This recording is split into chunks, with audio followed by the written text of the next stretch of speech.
Perkenalkan, nama saya Ici Salsabila Anggreswari dari Prodi S1 Kebidanan Stikes Awal Bros Batam. Assalamualaikum warahmatullahi wabarakatuh. Perkenalkan, nama saya Murniati Safitri dari Prodi S1 Kebidanan Stikes Awal Bros Batam. Halo, saya Luciana, NIM 00520003, Prodi S1 Kebidanan Stikes Awal Bros Batam. Assalamualaikum warahmatullahi wabarakatuh. Halo semuanya, perkenalkan nama saya Siti Nurlela, mahasiswa semester 2 dari Prodi S1 Kebidanan Stikes Awal Bros Batam. Pada video ini kami akan membahas tentang Pancasila sebagai paradigma reformasi. Adapun pembentukan video ini dengan tujuan pemenuhan tugas mata kuliah Pancasila di bawah bimbingan Memrisky Tri Anugrah SHMH. Definisi paradigma. Kata paradigma berasal dari bahasa Inggris atau paradig, mengandung pengertian sebagai model, pola atau contoh. Paradigma dapat diartikan sebagai keutuhan konseptual yang syarat dengan muatan, ajaran, teori, dalil, bahkan pandangan hidup untuk dijadikan dasar dan arah pengembang segala hal. Dalam istilah ilmiah, paradigma kemudian berkembang dalam berbagai bidang kehidupan manusia dan ilmu pengetahuan lainnya, misalnya politik, hukum, ekonomi, budaya, serta bidang lainnya. Definisi reformasi. Makna reformasi secara etimologis itu berasal dari kata reformation, yaitu dari akar kata reform.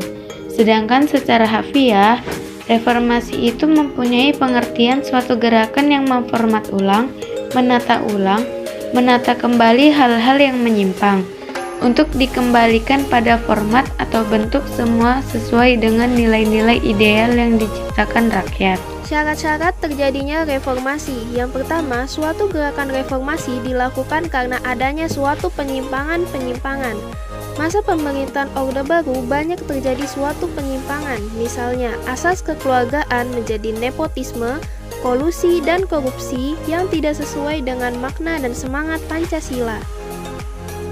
Syarat yang kedua, yaitu suatu gerakan reformasi dilakukan dengan berdasarkan pada suatu kerangka struktural tertentu. Dalam hal ini Pancasila sebagai ideologi bangsa dan negara Indonesia.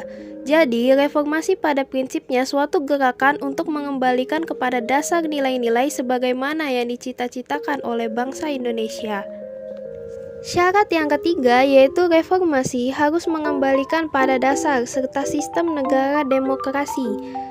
Sebagaimana yang terkandung dalam pasal 1 ayat 2 yaitu kedaulatan berada di tangan rakyat. Reformasi harus memiliki perlindungan hak-hak asasi manusia, peradilan yang bebas, serta legalisasi dalam arti hukum. Oleh karena itu, reformasi sendiri harus berdasarkan pada kerangka dan kepastian hukum yang jelas.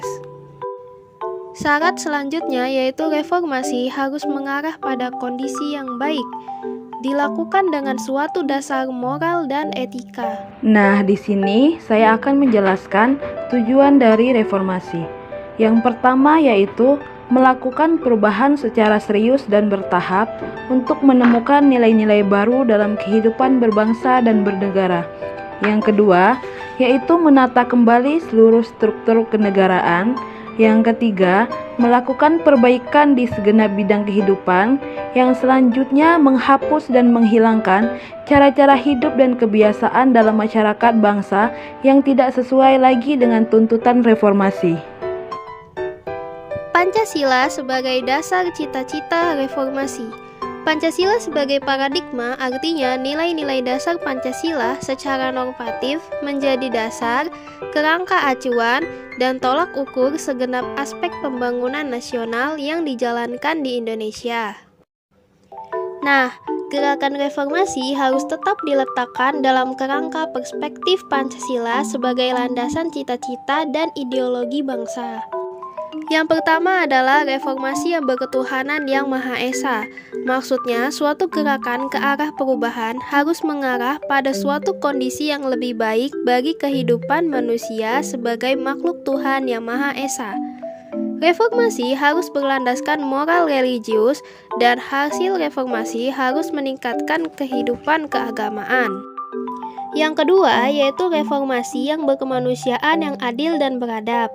Ini berarti bahwa reformasi harus dilakukan dengan dasar-dasar nilai-nilai martabat manusia yang beradab.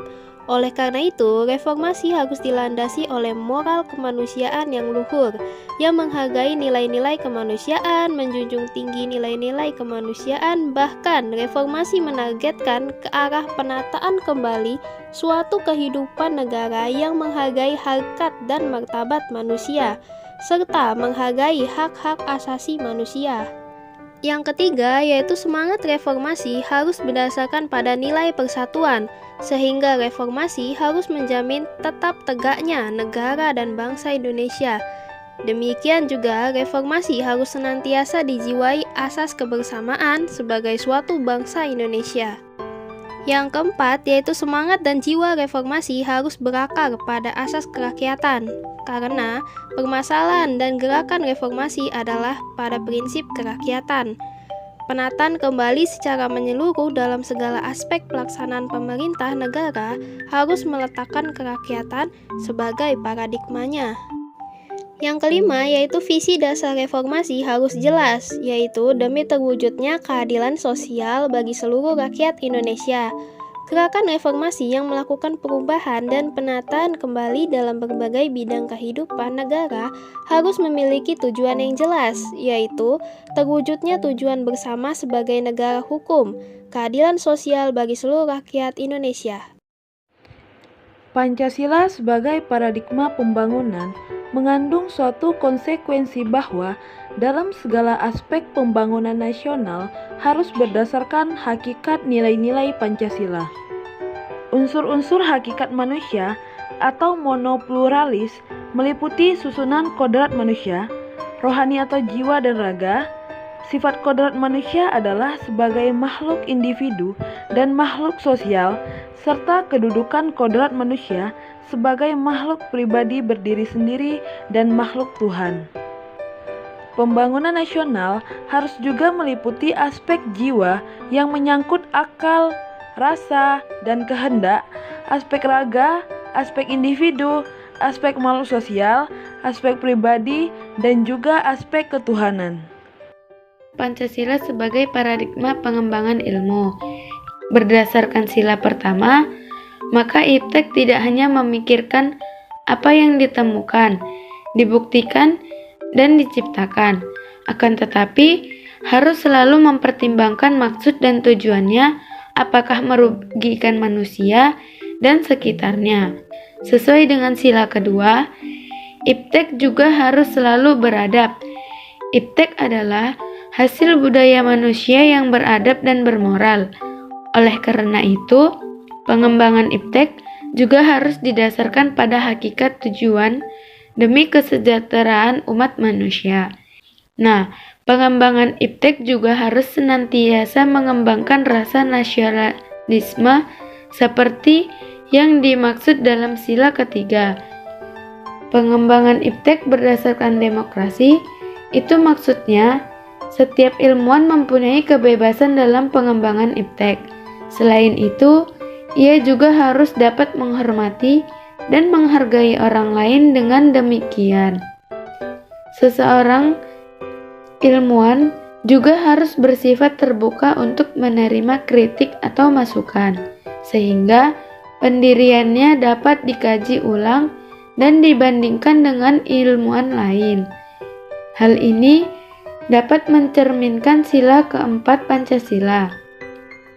Pengembangan iptek juga harus senantiasa menjaga keseimbangan keadilan dalam kehidupan masyarakat, yakni keseimbangan keadilan antara diri sendiri, manusia dengan Tuhan, manusia dengan manusia lain, manusia dengan masyarakat bangsa, manusia dengan alam lingkungannya.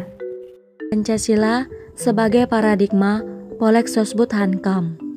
Pengembangan politik sebagai seiring dengan bergulirnya reformasi harus berdasarkan pada moralitas sebagaimana dituangkan dalam sila-sila Pancasila. Oleh karena itu, politik yang mempraktikkan menghalalkan segala cara untuk memperoleh maupun mempertahankan kekuasaan, provokasi menghasut rakyat, divide et impera harus ditinggalkan. Dalam pelaksanaan ekonomi, tidak berdasarkan hanya mengejar pertumbuhan, melainkan harus tujuan demi kesejahteraan bangsa, demi kemanusiaan, maka sistem ekonomi manusia di Indonesia harus berdasarkan asas kekeluargaan. Pengembangan aspek sosial budaya hendaknya didasarkan atas nilai yang sesuai dengan nilai-nilai budaya yang dimiliki oleh masyarakat Indonesia. Pertahanan keamanan tidak hanya untuk kepentingan sekelompok warga ataupun kelompok politik tertentu.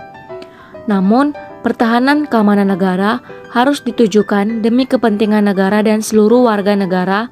Hankam ini harus menjamin hak-hak dasar, persamaan derajat, serta kebebasan manusia demi terwujudnya masyarakat adil makmur dan sejahtera. Sekian video tentang Pancasila sebagai paradigma reformasi. Semoga video ini bermanfaat. Terima kasih.